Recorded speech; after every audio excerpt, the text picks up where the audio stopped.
वालेकुम। आज मैं डाइजेशन ऑफ लिपिड और फैट्स पर बात करूंगा। हमारे साथ जो लिपिड की डाइजेशन है वो प्रोटीन और कार्बोहाइड्रेट की तरह नहीं है, इससे थोड़ी मुख्तलिफ है क्योंकि ये वाटर इमिसिबल है या वाटर के साथ मिसिबल नहीं है, तो इस वजह से इनकी डाइजेशन जो है थोड़ी मुख्तलिफ है। लिपिड और फैट्स की डाइजेशन जब हम फैट या लिपिड को फैटी एसिड और ग्लाइसरॉल में तोड़ते हैं तो इसे डाइजेशन ऑफ फैट्स और लिपिड कहा जाता है। ये स्टार्ट होता है लिंगुअल लैपेज से।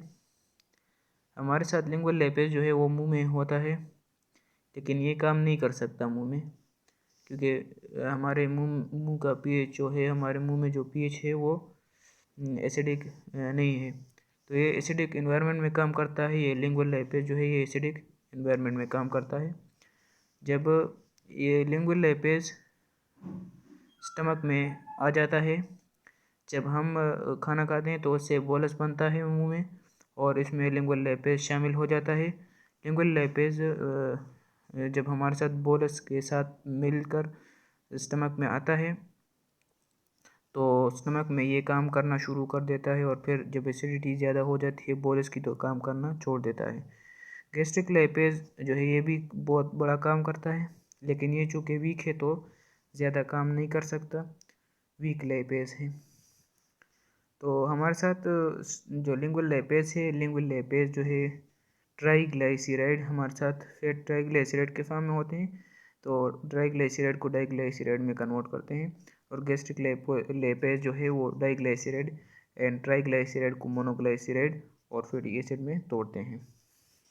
इसके बाद जो है स्मॉल इंटेस्टाइन में जब ये फूड आता है तो यहाँ पर फैट के चूँकि बड़े बड़े ग्लोब्यूल होते हैं तो इसे बाइल जो है लीवर से जो बाइल आता है उसे तो छोटे छोटे ग्लोब्यूल में कन्वर्ट कर देता है।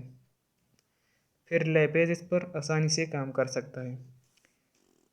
दूसरा बाइल का जो काम है ये मिसल्स बनाता है, फैट्स के इर्द गिर्द घूम जाता है। इर्द गिर्द जो है ये दाए की शक्ल में जो है आपको नज़र आ रहा है। तो यहाँ पर जो टेल वाला पार्ट है हाइड्रोफिलिक एंड हाइड्रोफोबिक, ये वाला पार्ट जो है ये हाइड्रोफोबिक है और ये वाला हाइड्रोफिलिक है, और अंदर जो है फैटी एसिड है। तो हाइड्रोफिलिक पार्ट जो है इसके साथ अटैच हो जाता है, हाइड्रोफोबिक सॉरी, ये वाला हाइड्रोफोबिक पार्ट जो है हाइड्रोफोबिक ये फैटी एसिड के साथ अटैच हो जाता है, और हाइड्रोफिलिक जो है वो बाहर की तरफ जो है रह जाता है और बीच में फैटी एसिड होता है। इसे हम वराल मिसल्स का नाम देते हैं। तो जब ये मिसल जो है ये एपिथेलियल सेल्स के साथ इसकी इंटरेक्शन होती है यहाँ पर विलाई में, तो यहाँ पर जो है कप लाइक स्ट्रक्चर बन जाता है। इस प्रोसेस को हम पिनोसाइटोसिस कहते हैं, पिनोसाइटोसिस। इसको जब ये विलाई जो है ये अंदर की तरफ चला जाता है और कप स्ट्रक्चर बना देता है, तो हम इसे पिनोसाइटोसिस कहते हैं। अच्छा, जब ये पिनोसाइटोसिस का प्रोसेस हो जाता है तो इसके बाद ये जो हमारे साथ फैटी एसिड है तो ये अंदर चला जाता है, और साल्ट जो है वो बाइल साल्ट जो है वो बाहर रह जाते हैं। अंदर जो है गोल्जी कम्प्लेक्स होता है हमारे साथ। गोल्जी कम्प्लेक्स क्या करता है कि फैटी एसिड पर प्रोटीन चढ़ा देता है, और इसे हम फिर काइलोमाइक्रोन कहते हैं। फिर इसके बाद क्या होता है कि काइलोमाइक्रोन जब बन जाता है तो लिम्फेटिक एपिथेलियल सेल जो है ये एपिथेलियल सेल है।